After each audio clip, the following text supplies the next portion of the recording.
Surgery లేకుండా sciatica, spondylitis, frozen shoulder కి కేవలం 45 నిమిషాలలో నొప్పి లేని అత్యాధునిక చికిత్స Prana pain clinic. Victory Venkatesh, Anil Ravipudi కాంబోలో దిల్ రాజు ప్రెస్టీషియస్ గా తీసుకుని డెలివరీ చేసిన సినిమా సంక్రాంతికి వస్తున్నాం. అనుకున్నట్లుగానే టైటిల్ జస్టిఫికేషన్ చేసుకుని సంక్రాంతికి వచ్చిన సినిమా ఆడియన్స్ ని ఎంతవరకు ఎంటర్టైన్ చేసింది? సంక్రాంతికి వస్తున్నాం ఆల్బమ్ ప్రమోషన్స్తో పబ్లిక్లోకి వెళ్లిన చిత్రం. పండుగ రోజు రిలీజ్ అయి ఫ్యామిలీ ఆడియన్స్ను థియేటర్లకు రప్పిస్తున్న విక్టరీ సినిమా.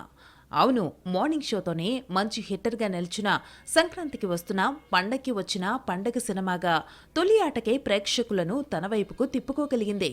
పండగ పోటీలో తప్పదు కాబట్టి ట్రైలర్ను సీరియస్గా వదిలారు అనే విషయం సినిమా చూసిన వారందరికీ అర్థమవుతుంది.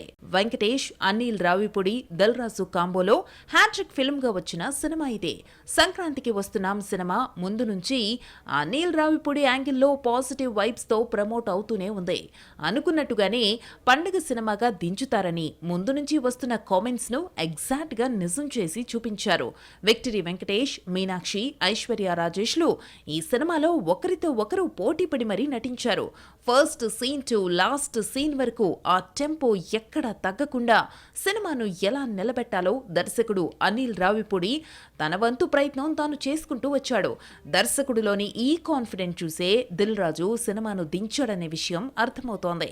సంక్రాంతికి వస్తున్నాం సినిమాకు ఫస్ట్ డే భారీ స్థాయిలో ఆక్యుపెన్సీ వచ్చింది. అయితే ఇది డాకు మహారాజ్ దూకుణ్ణి తట్టుకుని ఎంతవరకు నిలబడుతుంది అన్నది చూడాలి.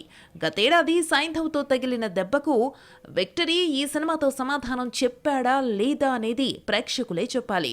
దిల్ రాజు గురి చూసి కొట్టిన సంక్రాంతికి వస్తున్న ఇంపాక్ట్ పండక్కి వచ్చిన మిగతా సినిమాలపై పడుతుందని చెప్పలేం.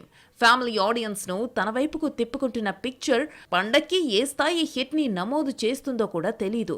ఎందుకంటే మిగతా 2 సినిమాలకు పాజిటివ్ వైబ్స్ రావడం మార్కెట్లో కనిపించింది. సినిమాలో వెంకటేష్ భార్యగా ఐశ్వర్య రాజేష్, ప్రియురాలిగా మీనాక్షి పాత్రలు నువ్వా నేనా అన్నట్టుగా పోటీపడ్డాయి.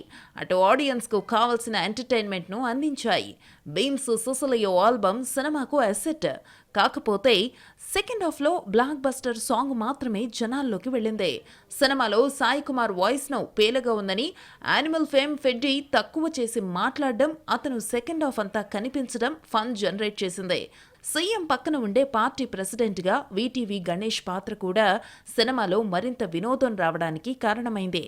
ఏది ఏమైనా ఆర్టిస్టులందరినీ అనిల్ రావిపూడి పూర్తిగా వినియోగించుకున్నాడు. పండక్కి థియేటర్లకు వచ్చే ఫ్యామిలీ ఆడియన్స్ కు ఏం కావాలో అదే ఇచ్చానని అనుకుంటున్నాడు. అది ఇచ్చాడో లేదా అన్నది ప్రేక్షకులే చెప్పాలి.